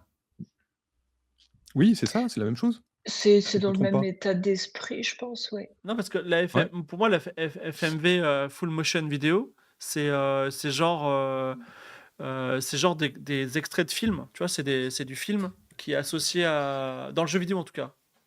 Ouais, dans, Hem, dans le chat, ils disent AMV, c'est peut-être ça. AMV, Ah oui, Ouais, excusez-moi, ouais, AMV. ouais. c'est un AMV, lapsus. pas de Merci problème. les amis. AMV, Animation musique vidéo, anime musique vidéo, voilà, j'ai c'est ça. voilà. C'est ça, c'est ça. Donc ça vient plutôt de l'animation japonaise, mais après c'était avec le jeu vidéo, avec le cinéma, il y avait pas de limite. Et par exemple, vous prenez, un animé, populaire, connu, je sais pas, Evangelion, voilà, et puis les gens faisaient des montages de 3 minutes sur une musique célèbre. Ça Ouais. pouvait être, une musique qui avait rien à voir avec, l'animé, hein. Prends une musique voilà, je sais pas, Michael Jackson, vraiment rien à voir, et on fait un AMV à partir Ouais. des images d'Evangelion. Donc il y avait cette idée-là de créer des clips finalement, de créateurs de clips, mais il y avait des trucs extrêmement bien foutus. C'était très impressionnant à l'époque. En tout cas, il y avait des choses très impressionnantes, et ça rejoint donc, bah, voilà, Alors l'idée que l'on les était en AMV train de. ça existe toujours. Voilà, juste pour info, Oui, par exemple, oui, oui, ça existe toujours. les jeunes qui sont hyper fans, d'une série, où il y a 2 personnages qui s'aiment beaucoup et qui veulent les mettre ensemble, tu vois? Ils vont faire un AMV, sur ces 2 personnages et voilà, c'est comme écrire une fanfiction mais audio, quoi. C'est assez rigolo et c'est vraiment c'est intéressant, c'est de la fanfiction sonore ça, hein, c'est super intéressant. Et je ne Ouais. sais pas si c'est relié, mais c'est une question que je me suis toujours posée, c'est que moi, c'est notamment avec des AMV que j'ai découvert, ce qu'on appelait le nightcore, qui est des remixes, accélérés, où toutes les voix du coup sont pitchées, Mmh. et ça a un côté très kitsch aujourd'hui, mais j'ai découvert en essayant d'approfondir le truc que c'était vraiment, devenu une scène, et je crois Ouais. qu'aujourd'hui d'ailleurs, justement dans les clips TikTok et cetera, il y a pas mal de trucs qui sont accélérés, donc ça a un petit peu amené Bah, c'est un peu ça a donné le YouTube Poop, quoi. cette esthétique. Ouais, il y a le côté YouTube poop, Mmh. mais il y a Ah, des je clips connaissais entiers pas. qui sont un peu où on re-raconte, des segments d'animés, dans Pokémon ça se faisait beaucoup, mais je pense qu'il y a pas que Pokémon, où tu avais, ouais, du Cascada, en x2 quoi. Je suis sur la page Wikipédia de Nightcore, je connais pas. C'est Ouais. rigolo juste techniquement, en fait, normalement, on est censé accélérer, de 35, ce qui revient à, l'accélération d'un vinyle, 33 tours en 45 tours. Ah. C'est le même ratio d'accélération, donc à 35, Mmh. et heu et ça fait que la note do, machin, passe, en fa dièse. C'est vraiment rigolo parce qu'après ça parle de hertz, tout ça. Allez voir sur la page Wikipédia, ouais, je connaissais Ouais, pas, effectivement, c'est assez elle a l'air marrant. pas mal du tout, C'est intéressant parce que dans le chat, notamment, on parle de Slow to Perfection, qui est l'anti-Nightcore. Et Oui. il y a un Slow to Perfection de je ne sais pas quoi de Sound of Silence. Non, non, excusez-moi. Il y a un Slow to Perfection de la Macarena sur un clip des rafales, de Macron. Je sais pas si vous avez vu ou pas. Et les gens, ils ont dit, non. mais c'est trop beau. Bah, tu sais, quand il y a eu l'affaire du Groenland il y a un mois, on sait pas pourquoi, il y a un clip de la France, des porte-avions français et des rafales qui est sorti avec la Macarena en slow to perfection. Et en fait, ça passe vachement bien. Et tout le monde dit, waouh, la France, c'est trop fort. Donc Ouais. ça fait partie du clip vidéo, quoi. Voilà, c'est un peu rigolo. Mais par contre, ils ont gardé le pitch, c'est-à-dire qu'il y a Oui, des, c'est on exactement peut comme on peut accé ouais, voilà, on peut les podcasts accélérer x2. ou voilà, ou décélérer, mais en gardant les notes, et ça peut donner des bons effets. Moi, je l'ai fait une fois sur une vidéo YouTube parce que j'ai été striké, et je trouvais que ça fonctionnait très, très, très bien le morceau que j'avais utilisé, et du coup, je l'ai réduit à moins, à 50 de la vitesse en gardant le pitch, et du coup, ça fonctionnait encore mieux, et l'ID content de YouTube ne l'a pas détecté, donc j'étais content. Ah, c'est bien, bonne technique. Je vais re-uploader tous les Game of Thrones à 50%. Non, mais bon, en tout cas, c'est rigolo parce qu'on est arrivé là. Et Donc on n'a pas trop parlé des machinima aussi, qui est un peu particulier. Oui. Les machinima, donc ça a fait la gloire de Game One et de C2 Points à l'époque. Il y a eu une chaîne intermédiaire sur Canal+ qui passait Evangelion, mais en gros, c'était des clips vidéo illégaux, c'est-à-dire amateurs, avec du jeu vidéo sur lequel on calait de la musique. Et c'était l'occasion aussi d'exprimer des choses. J'en ai parlé à Jotabe l'autre jour. C'est que j'ai, de façon inoubliable, enfin, ils avaient mis des combats de Tekken. Et le fond, c'était du passo doblé, donc de la musique de tango, tu vois. Et ça marchait ultra bien avec des combats, des trucs de fighting, tu vois. Et j'ai dit, mais le mec qui a eu cette idée, c'est un génie, quoi. Le combat et la danse, c'est la même chose, tu vois. Donc, bon, très, très intéressant. Dans le chat, quelqu'un a dit Fibre Tigre ne pense qu'au sexe. Eh bien, ça tombe bien, j'ai une question là-dessus. Vous trouvez pas que dans les clips, depuis les années 2000, mais avant aussi, toutes les meufs, elles sont quand même hyper sexualisées? Oui. J'ai Anaconda de Nicki Minaj en tête, donc c'est un peu dur de réfléchir. Voilà. Bah, non, mais Alors, tout le monde avec des pincettes, grosses comme ça, qui s'apprête à parler. non, mais après, on peut en parler, mais est-ce que finalement, c'est pas le truc promotionnel, tu vois? C'est l'aspect promotionnel, je sais pas. Pas C'est d'idée? c'est difficile de nier. Je pense que justement dans le rôle de l'image, il peut y avoir un côté très sexualisé, quoi qu'il en soit. Mais là, ma culture du clip me fait défaut, pour, trouver des contre-exemples ou des preuves que c'est aussi répandu. Alors, il y a à la fois. Oui, Juste, vas-y, vas-y. ouais. Non, je pense à deux choses spontanément en disant ça. Enfin, je pense qu'on peut avoir une analyse de l'évolution de l'industrie culturelle des clips de ces dernières années qui irait dans un sens où, du coup, le concept d'hypersexualisation, notamment des femmes, pourrait être opérant. Mais je pense qu'il y a au moins deux choses à dire. La première, c'est que, en fait, la recrudescence de enfin, comment dire, l'augmentation de l'apparition de corps nus ou de la sexualité dans les clips, en fait, ça accompagne aussi euh, des luttes, tout simplement politiques, de visibilisation de ces sujets-là. Ce qui fait qu'en fait, comme tout médium artistique, le clip permet de parler de ces choses-là ou de les montrer, notamment de montrer des orientations de genre différentes ou des corps différents, etc., etc. Et en plus de ça, si on part de l'idée que le développement industriel du clip est quand même très très lié à l'industrie spécialement états-unienne, en fait, ça a aussi probablement été comment dire, cette question de la sexualisation dans les clips peut sans doute se comprendre aussi plus fortement à l'aune du puritanisme américain, en fait. Qui, même dans le champ du cinéma, on sait qu'il est enfin, extrêmement fort, quoi. Voilà. Donc, tu Et veux dire qu'en gros, du le coup, je clip, pense. il est transgressif, donc intéressant parce qu'il va à l'encontre de la norme américaine. Oui, en particulier du puritanisme américain, mais je ne sais pas si on peut en faire un propos général. Je pense juste que c'est des éléments à avoir en tête pour éclaircir le débat et éviter juste de dire ah là là, on vit quand même dans une société où les meufs sont toujours à poil à la télé ou au cinéma ou je sais pas quoi. Disons que ça dépend aussi beaucoup de comment c'est montré, dans quel contexte le clip, enfin, ce qu'il y a autour de la nudité dans ces clips-là.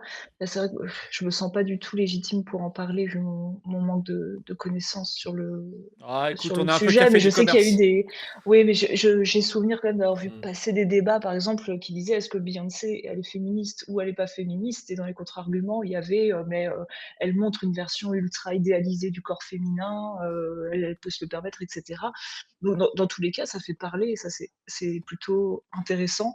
Après, il y Mm. a aussi eu les autres cas comme Britney Spears que j'ai vu citer dans le chat où ça a posé des questions autrement différentes sur l'espèce de narration, le sentiment de proximité qu'on essaie de créer avec la star en elle-même et qui a fini par un petit peu beaucoup déborder sur son mental, on va Mm. dire.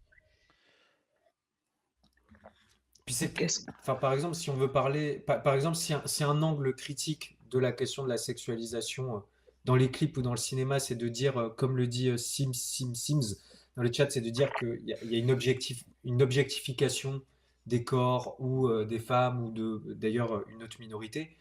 Euh, il faudrait aussi pointer du doigt des concours musicaux ou des concours à la con auxquels participent des enfants. Enfin, moi, je trouve ça terrifiant de voir un gamin de 7 ans participer à une émission où il montre un talent supposément exceptionnel et où enfin voilà, de confronter par exemple son enfant à ce truc-là. Je trouve ça vraiment aussi moralement ou politiquement condamnable à titre personnel. Pas seulement que dans la musique, d'ailleurs. Parce Ouais. qu'effectivement, il y a la question des enfants stars, ça a aussi été enfin, un immense problème. Oui. Un autre sujet, on a Fanny qui est un peu notre universitaire du groupe, même si Jotabé lit des papiers universitaires et j'imagine que Romain aussi. Est-ce que dans 100 ans, on pourra regarder les clips des années 80, 90, 2000 et 2020 en se disant ça parle d'une époque? Est-ce que les clips parlent d'une époque ou au contraire c'est des œuvres un peu intemporelles et on pourra jamais vraiment en dire? Je pense que ça, c'est la postérité qui le dira. Dans tous les cas, les productions, audiovisuelles, ou juste visuelles, elles sont forcément représentatives d'une époque, dans le sens où elles sont soumises aux normes et aux possibilités techniques, à ce qu'on fait, dans différents mouvements esthétiques et cetera. Donc effectivement, aujourd'hui, si je regarde un passage des Beatles, à la télé, il y a beaucoup, beaucoup de décennies, je vais sentir qu'il y a une différence par rapport à la télé, aujourd'hui, même si je la regarde pas, beaucoup. Donc oui, je pense que ça sera très ancré dans une époque. Dans 100 ans, on sait même pas si la télé existera encore. Ce serait assez rigolo, que ça existe plus et que les gens se disent: «Bah, vous voyez, ça c'était un écran de télévision et il y avait des images dedans, aujourd'hui on est en 3D», je ne sais pas. Donc oui, je pense que ça sera, bien identifiable, pour ceux qui connaissent, Ouais. l'époque en question. Oui, comme les gens aujourd'hui, enfin les jeunes ne connaissent plus les téléphones à cadran. J'ai vu un jeu vidéo où c'est une énigme, tu vois, genre utiliser un téléphone à cadran, mais bon. Ouais. Donc j'ai un autre petit sujet qui est un petit peu marginal, mais donc c'est des produits qu'on doit consommer, qu'on ne doit pas zapper. Surtout sur TikTok, on ne doit pas genre changer tout de suite. Donc est-ce qu'on est vers des clips vidéo ou des musiques où les 10 premières secondes, elles nous disent ouais, ça va être bien, tu vois. Est-ce qu'on peut se permettre de faire des intros très longues, comme Papa Was a Rolling Stone, une intro de 10 minutes, avant que ça commence à taper? Donc du coup, C'est est-ce que l'économie de l'attention est en train de modifier la nature même de la musique et notamment de l'introduction? Je ne sais pas, mais je sais pas pourquoi ça me fait penser à un truc, je crois que c'est Koji Kondo qui l'a dit. Alors attention, c'est compositeur de Mario et Zelda, donc ça a rien à voir, mais il me semble, soit lui, soit quelqu'un d'autre dans le jeu vidéo, proche de son cercle, qui disait que, dans une musique de jeu vidéo, il fallait en 3 secondes, en quelques notes, l'auditeur, joueur, sache à quoi il avait affaire. Et que ça changeait justement par rapport, à la musique, extérieure aux jeux vidéo. Mais il faudrait que je retrouve le contexte. À mon avis, c'était déjà, dans les jeux vidéo des années 80-90. Donc du coup, ça ne répond pas du tout à ta Mmh. question. Non, mais toute réflexion est bonne à prendre, hein. Je sais pas, Jotabé, t'as pas envie de nous accrocher tout de suite avec les 10 premières secondes? En fait, je trouve que c'est une question Mmh. un peu vertigineuse parce que, Ouais. comment dire, c'est-à-dire, moi, j'ai pris beaucoup, beaucoup de plaisir à, tu sais, t'es là, tu mets un morceau dans les écouteurs ou quoi, et la première minute te fait chier. Mais tu sais, t'enlèves pas le morceau, parce que je sais pas, tu vois, ton Ouais. téléphone ou ton Et tout d'un enceinte, coup, t'es dans une bam! pièce, et puis t'es dans la cuisine ou quoi, et d'un coup, il y a un truc de dingue qui se passe, et du coup, ton rapport à l'œuvre Ouais. devient Mmh. médié par cette première expérience subjective de ah, je m'attendais à ce que ce soit de la merde, et en fait, c'est trop bien.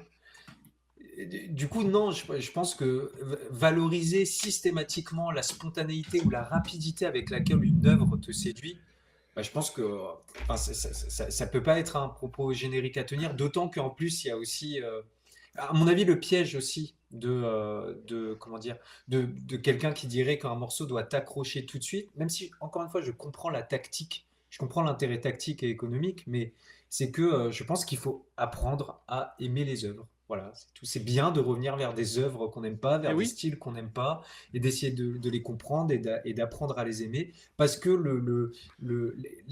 l'expérience qu'on fait de cet écart de ah, ça, j'aimais pas, et puis tout d'un coup, j'aime énormément, je trouve que c'est incroyable parce que ça dit des choses de soi-même aussi. Qu'est-ce qui fait que la première fois, la deuxième fois où j'ai écouté ça, j'y étais pas réceptif? Qu'est-ce qui a changé en moi en l'espace de 3 heures, 2 jours, 6 semaines, 8 mois, 4 ans, et qui fait que maintenant.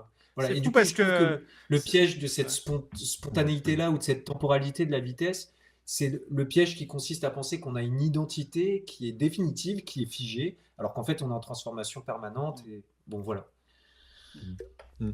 J'allais dire c'est fou parce que c'est vraiment un sujet qui revient sans cesse avec Jotabé, que ce soit dans l'émission philo, dans l'émission musique ou quand on est ensemble, de ce truc de non mais j'ai réécouté et en fait c'est mieux parce que moi je viens de loin, je viens d'un monde où j'écoute qu'une fois les choses quoi.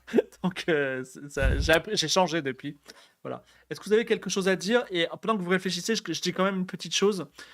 C'est que je viens du monde du jeu vidéo, monde très cruel du jeu vidéo, où, qui a on va dire, ce qui est schizophrénique, sans vouloir utiliser un terme, on va dire, pathologique, mais qui est, on va dire, une hydre à deux têtes.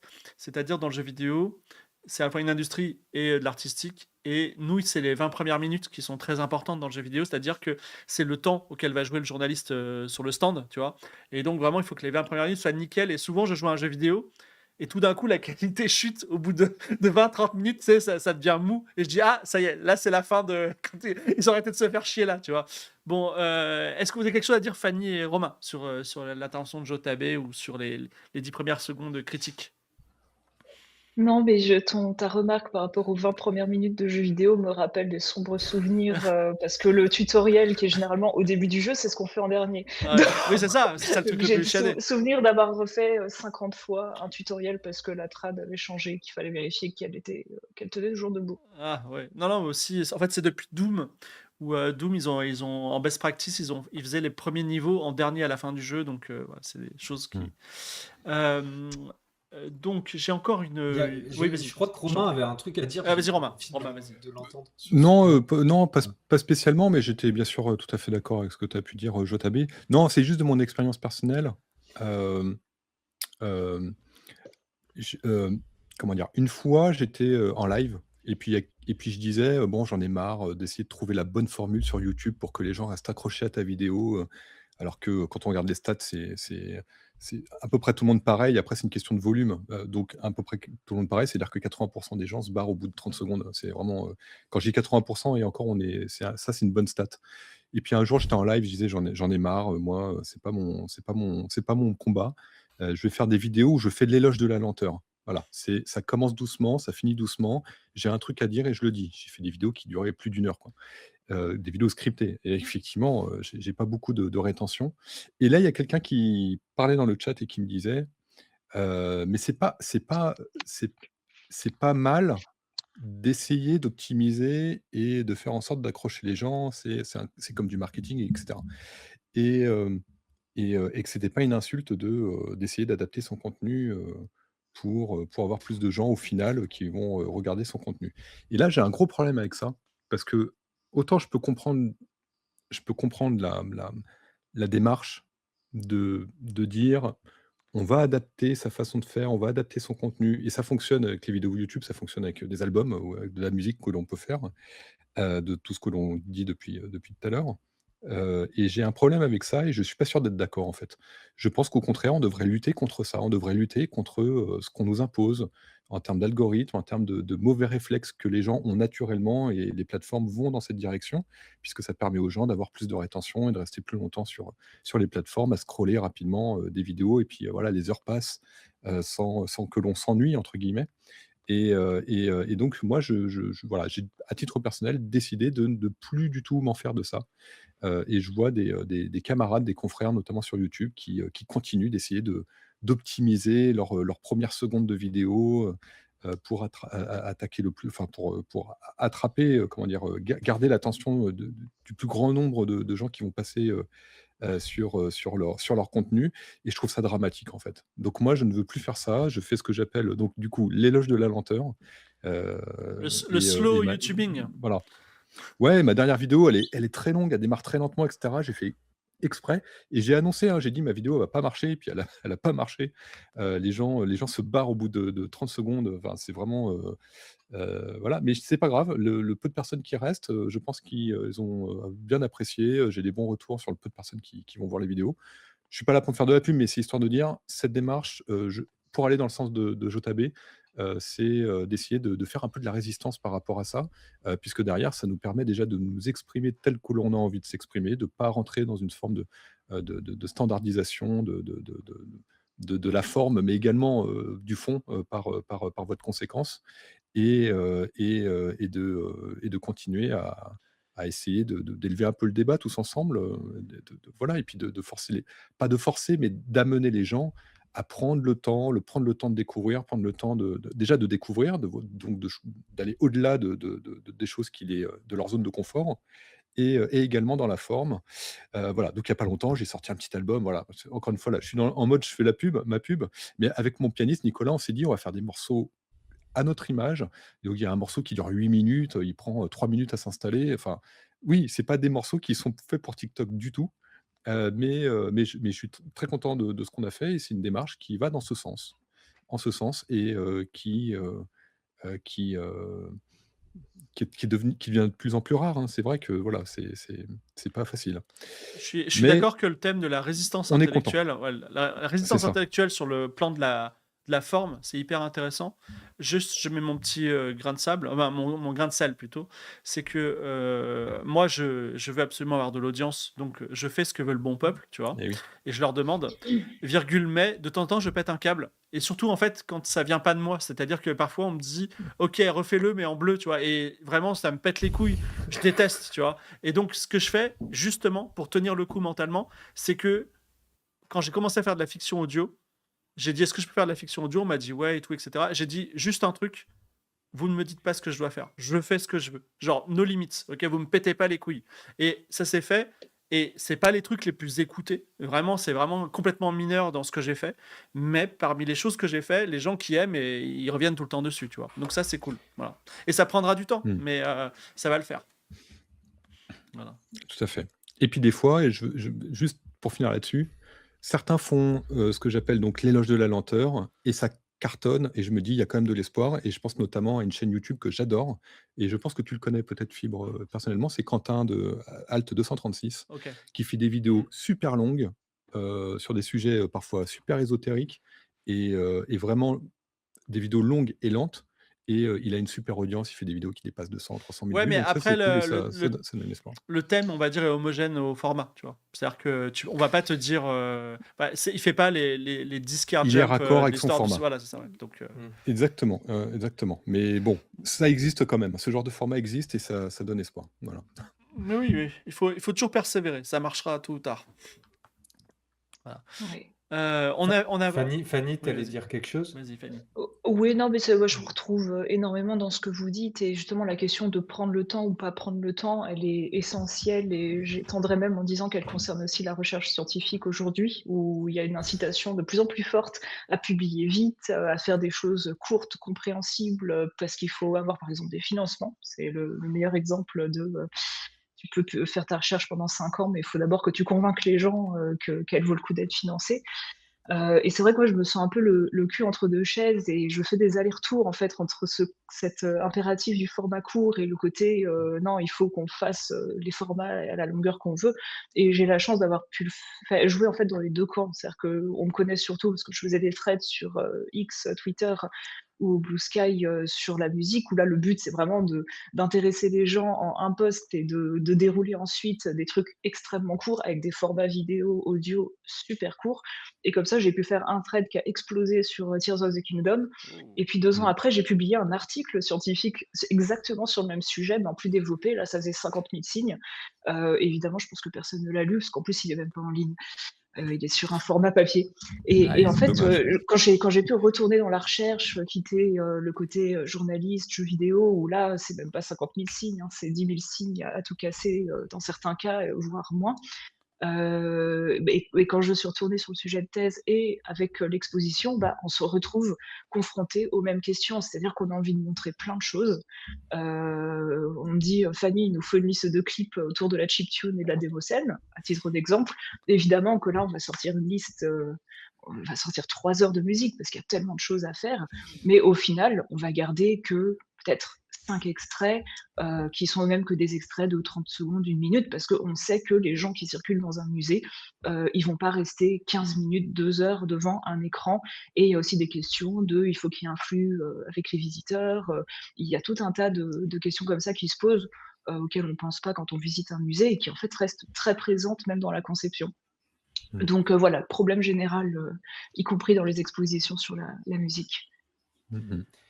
Vas-y, je tapais. J'ajoute Non, juste vas-y. une dernière chose sur cette question de l'accroche ou de l'introduction, à partir de laquelle on vient de dérouler tout ce qu'on a dit, c'est que, mais je pense qu'on n'entrera pas en contradiction, mais on peut penser une forme d'introduction, d'accroche qui soit la plus sexy, la plus attrayante possible. C'est pas inintéressant du point de vue de la réflexion formelle dans un médium de se dire comment est-ce que je fais pour capter l'attention des gens. Mais je pense que ce qu'il faut absolument garder en tête, l'autre question qu'il faut absolument garder en tête quand on se pose cette question de la forme introductive, c'est est-ce que je suis en train de mentir aux gens? Est-ce que là, je leur fais une promesse qui est de l'ordre du mensonge dans ce que je vais dérouler en type de contenu? Parce qu'autrement, Exactement. avoir un début de vidéo YouTube ou quoi, attrayant visuellement ou étrange, ou je sais pas, là, c'est pas forcément un problème. Et le problème, c'est le mensonge. C'est quand la captation de l'attention, elle n'est pas là pour, pour être une tape sur l'épaule de cet inconnu dans la rue et lui dire attends, j'ai quelque chose d'intéressant à te raconter, regarde un peu, je vais te montrer ça au coin de la rue. Mais quand c'est vraiment un mensonge pour lui vendre quelque chose ou se vendre et faire la technique du pied dans la porte version marketing, et donc arnaquer les gens, c'est-à-dire arnaquer intellectuellement les gens en s'autorisant de voler leur attention pour quelque chose qui est pas cool, quoi. Oui, le risque d'essentialiser et de réduire aussi, qui moi me fait très peur tout le temps. Ouais. On aborde la fin de cette émission. J'ai posé une question au chat, je vais vous la poser, je vais y répondre pour que vous ayez le temps de réfléchir.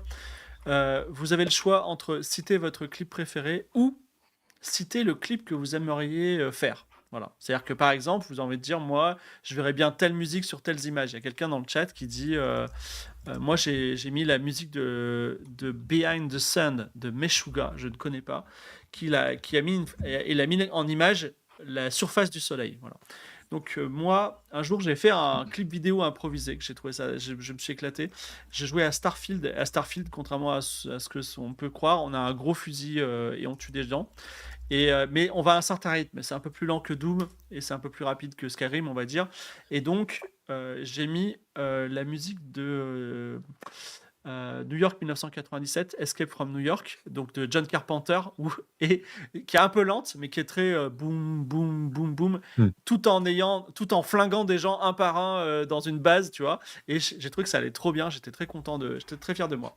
Quels sont les clips que vous feriez? Voilà.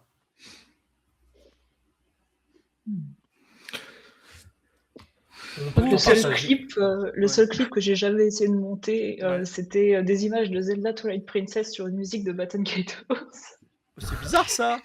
Ouais, c'est un peu la même chose. c'est mon esthétique. Ah d'accord, ok, d'accord. Très bien. Bon, c'est quand j'avais 16 ans, je crois. Heureusement, la Parce que tu vidéo a t'es été dit perdue. Baton Kaitos, c'est mieux que Twilight Princess. Je me suis dit, j'adore cette musique de Baton Kaitos, j'adore certaines images en Twilight Princess, et je trouve que les deux, je sais pas, à l'époque, ça me faisait, j'adorais C'est ça. Sakuraba, Baton Ouais, c'est Kaitos. ça, c'est Sakuraba. Donc, Sakuraba de Dark Souls, Motoi Sakuraba. Ouais, ouais, Oui. tout à fait. De C'est Dark très Souls, différent quand même Tales de of, Zelda. Hein. oui, Et voilà. bon. Ouais. Très bien. D'autres questions? Je lis le chat. Donc là, on te partage un clip. Non, ça ouais, alors ça c'est bien, mais si tu veux marquer des points, tu dis le clip que tu ferais toi. Alors, je choisis de ne pas marquer de points. Pourtant, t'as fait ton clip de Zelda, et comment ça s'appelle, Juvenile, 400 degrés. Ah, mais tu obsédé avec ce Bah ouais, truc. moi je le trouve trop bien, c'est tout. Mais Bah, c'est pas un clip, c'est comment on appelle, comment ça s'appelle? Un mashup ouais, c'est un vidéo, mashup. un mélange entre deux morceaux, ouais. Hmm. Bon alors vas-y, qu'est-ce que tu partages? Alors, bah, c'est ce que je disais au début. Moi, je te l'ai envoyé là dans la discussion vidéo. C'est un morceau qui s'appelle Tempo de Amor, le temps de l'amour, donc en brésilien, de Baden Powell, qui est un des plus grands guitaristes brésiliens, Et le qui a le fondateur nom du de. scoutisme. Non, alors il a été nommé voilà, en hommage au fondateur du scoutisme parce que ses parents avaient plutôt de l'admiration pour le scoutisme, mais c'est un des plus grands guitaristes brésiliens. Et donc, c'est un morceau là avec Baden Powell à la guitare, Marcia Souza au chant, et puis d'autres instrumentistes dont j'ai pas le nom, ce qu'on appelle la cuica, qui est un instrument typiquement brésilien, des percussions, et puis il doit y avoir un cavaquinho, qui est une petite guitare brésilienne. Et en fait, ce que j'adore, c'est on ne sait pas trop où ils sont, probablement dans un bar en extérieur. C'est un vieux clip, enfin c'est pas un vieux clip, c'est une vieille captation. Le son est un petit peu mal capturé, mais il sature souvent. Moi, je trouve que ça ajoute beaucoup de charme. Et en fait, il y en a un qui est torse-poil en train de boire des binges. On voit des gens qui passent par-dessus pour prendre des choses sur la table. Parce que la forme de la musique populaire au Brésil, c'est de jouer autour d'une table. Par exemple, c'est ce qu'on appelle la roda, par exemple la ronde. Et vraiment, quand les musiciens, par exemple, de samba jouent, ils sont autour d'une table. Il y a des binges sur la table, il y a un cendrier et tout le monde joue de la musique. Et pendant que le public est autour, sans forcément de barrière, en train de danser, de chanter, de frapper des mains, etc. Donc c'est vraiment déjà la forme même est extrêmement populaire. Et il y a Baden Powell, par exemple, qui est en train de jouer de la guitare. Bon, désolé, je ne fais pas ça pour faire l'apologie de la clope, mais il est en train de jouer de la guitare avec une clope coincée dans la main droite sur les cordes. Ça lui donne énormément de jinga, énormément de style. Et il y a un moment donné, par exemple, où il fume 3 ou 4 lattes en l'espace de 5 ou 6 secondes, en l'espace de 2 mesures. Vraiment, il joue son accord, bam, il tire une latte, il joue son accord, il tire une latte juste avant le refrain. Et puis pendant ce temps-là, il y a la chanteuse qui est comme ça, elle a presque l'air de chanter douloureusement. J'adore, voilà, je voulais juste partager une Ok, vidéo d'un live que j'adore regarder et que je trouve un petit peu différent du clip. ça Voilà. marche. On a eu Fanny, on a eu Jotabe, Romain. Ah, alors la question c'était quoi? C'était un clip qu'on imagine? Ouais, alors euh, soit tu fabriques tes réels et tu fais le clip de tes rêves, voilà. Soit tu nous partages un clip, voilà, Ah, mais de je vais Zoé gagner des points à Jaishi. fond. Ah, c'est bien. Je vais gagner des points à fond. Isaichi, en tant qu'artiste solo, je ne crois pas qu'il ait déjà fait des clips. C'est une bonne question, ça. Non, moi, il y a un truc que j'aimerais bien faire. C'est genre filmer la pluie en 4K, 300 FPS, enfin, pouvoir faire des ralentis de malades mentaux sur les gouttes qui tombent sur le sol et puis faire un clip avec une musique au piano, ultra minimaliste. Enfin voilà, l'éloge de la lenteur puissance 1000, tel que vous l'avez jamais vu, ça me botterait bien en Très vrai. bien. Ça ferait des très belles images et puis, je suis sûr que ça serait vraiment efficace, Ah, peut-être que ça existe déjà, donc non, j'irai chercher. je viens d'avoir une révélation, Romain. Je pense que Oui. si ta chaîne s'appelait Éloge de la lenteur, ta chaîne YouTube, ça cartonnerait de ouf. Parce qu'en fait, les gens, ils taperaient lenteur, ils tomberaient sur ton truc, ils disaient allez, je vais le mettre toute la journée, tu vois. Genre, Non, mais ouais, je pense, mais alors ça me rappelle un truc, Tu je crois fais que un c'est, truc behind the scene, ça s'appellerait les loges de la lenteur. Pardon. ah, mais bien, excellent. mais bien noter les choses, pas, bien Bien titrer nommé. les choses, fait partie du bien nommer les choses, voilà. Comme la 4e symphonie de Tchaïkovski, je l'ai peut-être déjà dit sur ce podcast il y a longtemps. Quand il a joué sa 4e symphonie et Tchaïkovski, il n'a pas du tout eu de succès, les gens comprenaient pas ce qu'il a voulu faire et plus tard, alors encore une fois, c'est des choses à revérifier, je vous dis ça de tête, c'est des vieux souvenirs et plus tard, il a renommé cette symphonie, il l'a appelée la symphonie pathétique Ouais, et alors je crois que c'est la 4e, pareil, il faut revérifier ouais. le numéro et une fois qu'elle a été nommée, la pathétique, les gens ont compris le sens, de sa symphonie et elle a eu du succès. Alors peut-être qu'il y a un peu de légende urbaine autour de tout ça, mais voilà, ça me fait penser à ça. Non, moi, la chose que j'aimerais, finalement, conseiller à tout le monde, c'est pas vraiment un clip, c'est un film d'animation, produit et je crois réalisé par Leiji Matsumoto. Donc pour vous resituer, c'était le créateur, décédé il y a quelques années, le créateur de Captain Harlock, Albator et de tout un tas d'animés japonais, ultra cultes. Un film d'animation qu'il a produit sur l'album Discovery de Daft Punk, pour faire un film qui est absolument magistral avec la musique des Daft Punk. C'est pour moi leur meilleur album. Et le film s'appelle Interstellar, Ah, bien sûr. 5555. Et ils avaient découpé évidemment, ce film, en fonction des chansons pour en faire des clips et ça passait à la télévision, j'imagine, MTV et Ouais. toutes les chaînes comme ça à l'époque. C'est marrant parce que C Daft Punk à l'époque, pour moi, c'était pas ouf, tu vois, c'était genre un phénomène hyper ponctuel. Et quand j'ai vu Ouais, qu'ils avaient fait une collab avec le gars d'Albator, j'ai dit Matsumoto. oulala, ça doit Mmh. peser lourd quand même. Ils ont le bras long quand même, hein, tu vois. Ils ont le bras long et puis ils ont payé, hein, ça Ouais, bien sûr. faut aussi, réduire la chose à sa stricte réalité, mais Ok. toujours est-il que c'est absolument magistral. En plus de ça, j'estime, pas seulement pour cette raison-là, mais aussi un petit peu que c'est leur meilleur album, puisqu'il a été pensé comme un album concept avec une histoire et puis on commence par un morceau qui est très électropop et on finit par quelque chose qui est très funk, ça préfigure la suite de leur carrière jusqu'au dernier album. Donc voilà et du coup, vous avez une très, très belle image à voir en écoutant la musique. Je crois, hein, qu'il y a eu des DVD, Blu-ray, tout ça, bon, ça à vérifier. Voilà, donc ça serait ma recommandation. Ok. Eh ben merci de votre présence. On a fait une très belle émission très dense sur un sujet auquel on n'était pas trop à l'aise, qui est pas trop voilà. Est-ce qu'au débeauté comme ça, vous avez quelques sujets pour la prochaine fois ou pas? Pour que le chat dise mais très bon sujet, voilà. Si vous en avez pas, je vous en dis, hein.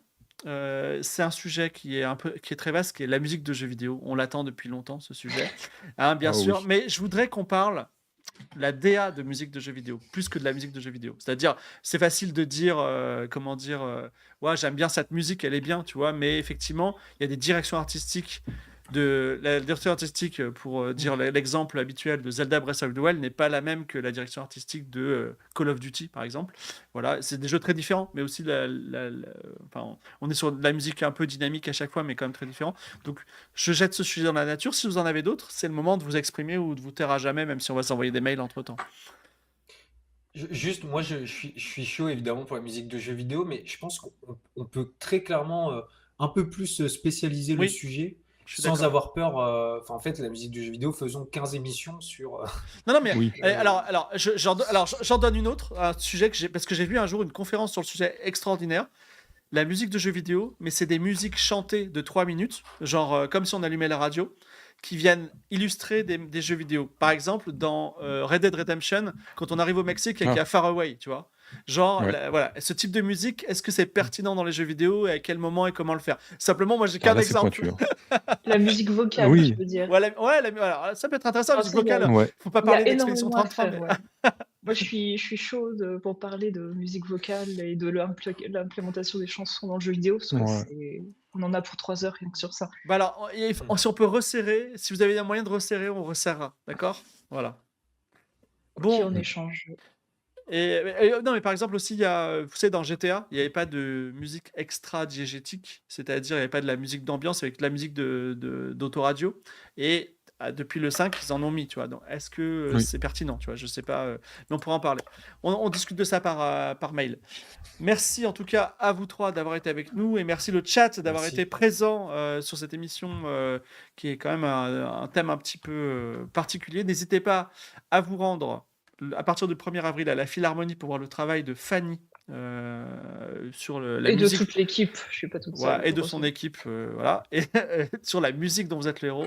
Alors, j'aimerais vous dire, allez à tous les concerts que fait Romain, mais surtout, allez sur sa chaîne McGuffin Maker, qui va bientôt s'appeler L'éloge de la lenteur. Et regardez ces vidéos en disant, est-ce qu'on peut Merci. être encore un peu plus lent? Voilà, ce serait vraiment bien. Et moi aussi, je me fais souvent Absolument. prendre, c'est McGuffin Maker, MAC, et pas MC. Voilà. Ah oui. J'aimerais faire la publicité du TikTok de Jotabé. Est-ce que le TikTok, il est encore là ou pas? Non, non, et puis vraiment, je refuse désormais de faire ce genre de truc, Ah, quoi. sérieux?